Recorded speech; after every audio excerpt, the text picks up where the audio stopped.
Hello everyone, एक बार फिर से स्वागत है अपने इस चैनल में। हम लोग आगे आज देखेंगे नेक्स्ट पार्ट 15 600 MCQ सीरीज के। तो पहला क्वेश्चन है, in joule Kelvin expansion the quantity remain constant. तो जूल केल्विन एक्सपेंशन जो है उसमें कौन सा क्वांटिटी रिमेन्स कांस्टेंट होता है? तो उसमें जो है वो एंथैल्पी रिमेन्स कांस्टेंट होता है। ठीक है, एंथैल्पी रिमेन्स कांस्टेंट होता है। अगले सवाल पर आते हैं। तो अगला जो सवाल है वो है, which of one of the following is thermo electric effect can be utilise for the refrigeration. ठीक है, तो which of one of the following thermo electric effect can be utilise for refrigeration. Refrigeration के लिए कौन सा thermo electric effect use करते हैं? तो रेफ्रिजरेशन के लिए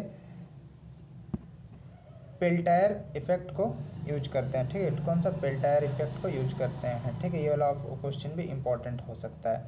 अगला सवाल पे देखते हैं the necessary condition for the Joule Kelvin expansion. मैंने लगभग थर्मोडायनेमिक्स पूरा कंप्लीट पढ़ा है मेरे वीडियो में, आप जाके देख सकते हैं। ठीक है, the necessary condition for the Joule Kelvin expansion in the porous plug experiment is that. ठीक है, तो जो नेसेसरी कंडीशन है जूल केल्विन एक्सपेंशन का पोरस प्लग एक्सपेरिमेंट में, वो आपका है कि U plus PV must remains constant. या U और PV क्या है, ये आप कमेंट बॉक्स में आंसर करेंगे कि U क्या है और PV क्या है। ठीक है, अगला सवाल पे आते हैं।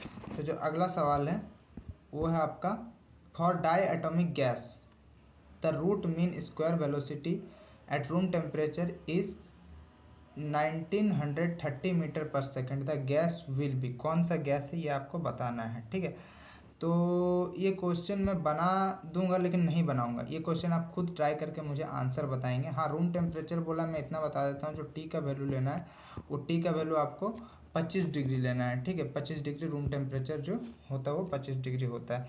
बाद बाकी आप केल्विन में कन्वर्ट कर लीजिएगा, कैसे कन्वर्ट करना होता है, और ये वाला क्वेश्चन का आप आंसर बताइएगा। अगला सवाल पे आते हैं। तो अगला सवाल क्या है अगला जो सवाल है, in the joule Thompson experiment the statement which is correct. कौन सा स्टेटमेंट इस पर करेक्ट है? तो यहाँ पे सभी स्टेटमेंट को देखते हैं। Ideal gas can not be cooled for any P and T values. ठीक है, आइडियल तो पहला ऑप्शन जो है वो गलत है। ऑप्शन नंबर 2 देखते हैं। ऑप्शन नंबर 2 पहला ऑप्शन गलत है। ऑप्शन नंबर कौन सा करेक्ट पूछा है? तो ideal gas can be cooled for certain P and T values, तो ये सही है।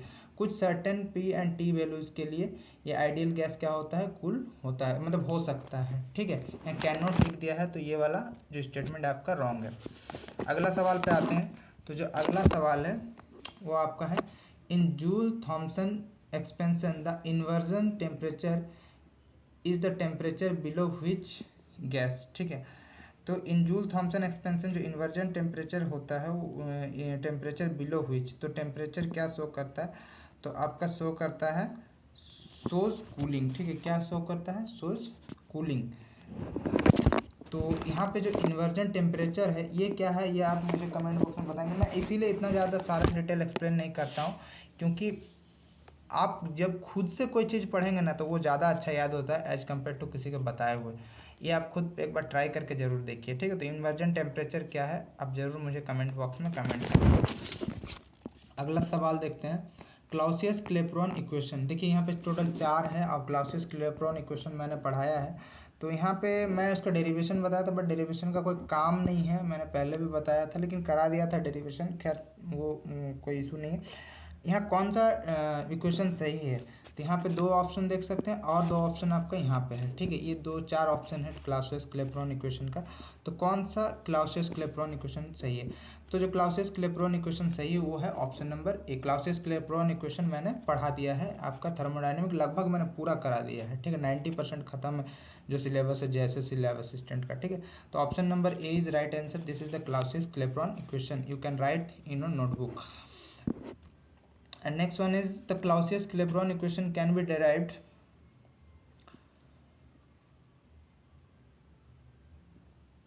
with which of the following relation where P, V, T and S are pressure, volume, temperature, entropy respectively। तो यहाँ पे सबसे पहले मैं एक सवाल पूछता हूँ कि व्हाट इज एंट्रोपी, मैंने पढ़ाया है, आप जाके देख सकते हैं। अगर एंट्रोपी क्या आपको याद है तो आप कमेंट बॉक्स में जरूर कमेंट करेंगे, ठीक है। तो बोला क्लाउसियस क्लेपेरॉन इक्वेशन जो डेराइव करते हैं with which of following relation मतलब कौन सा रिलेशन यहाँ पे सही है। तो यहाँ पे जो मैक्सवेल का, यहाँ पे जो क्लाउसियस क्लेपेरॉन इक्वेशन जो है मैक्सवेल थर्मोडायनेमिक रिलेशन, वो आपका option number A is your right answer, ठीक है। ये सही है। D S by D V at constant temperature at constant temperature and dp by dt at constant volume, ठीक है। ये option number A is your right answer. And next one is if C1 and C2 represent the specific heat, C1 C2 represent कर रहा है specific heat of liquid and its saturated vapour and L is its latent heat then C2 minus C1 is given by. तो यहाँ पे जो C2 और C2 minus C1 जो given है वो क्या है, तो यहाँ पे आपका आंसर हो जाएगा ऑप्शन नंबर ए, ठीक है। बोल रहा है यदि if C1 and C2 represent the specific heat of liquid and its saturated vapor then L is latent heat then C2 minus C1 is given by dL by dt minus L by T।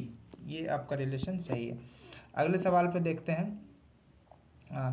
अगला सवाल पे देखते हैं in the throttling process through a porous plug the physical quantity which remains conserved.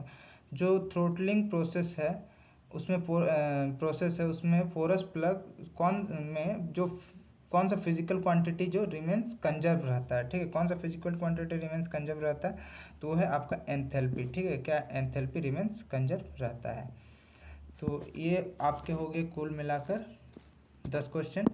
और रहा बात 600 MCQ तो मैं पूरा कर ही दूंगा, ठीक है। वो मैं पूरा करूंगा, मैंने कहा है तो पूरा मैं करूंगा जरूर एग्जाम से पहले। आप देखते रहिए, ठीक है। कंटिन्यू वीडियो नहीं डाल पा रहा हूँ, मेरा भी बहुत सारा काम रहता है, ठीक है। और कंटिन्यू पढ़ते रहिए, ठीक है। पढ़ते रहिए तो ही आपका सिलेक्शन होगा और एग्ज़ाम भी होगा। ऐसा बात नहीं है एग्ज़ाम नहीं हो, एग्ज़ाम भी हो, बहुत जल्द डेट भी आएगा। और JSS CGL के लेकर भी हम क्लास स्टार्ट करेंगे, ठीक है। Specially science and Jharkhand GK के। तो वीडियो कैसा लगा वीडियो में कमेंट जरूर करेंगे। Thank you for watching this video. और जितने भी ज्ञानी बाबा है वो कृपया वीडियो में ज्ञान ना दें। बहुत सारे लोग ज्ञान देते हैं तो वो ज्ञान कृपया ना दें। अगर आपको नहीं अच्छा लगता है तो आप खुद वीडियो बना कर डालिए, ठीक है, लेकिन ज्ञान ज़्यादा ना दें।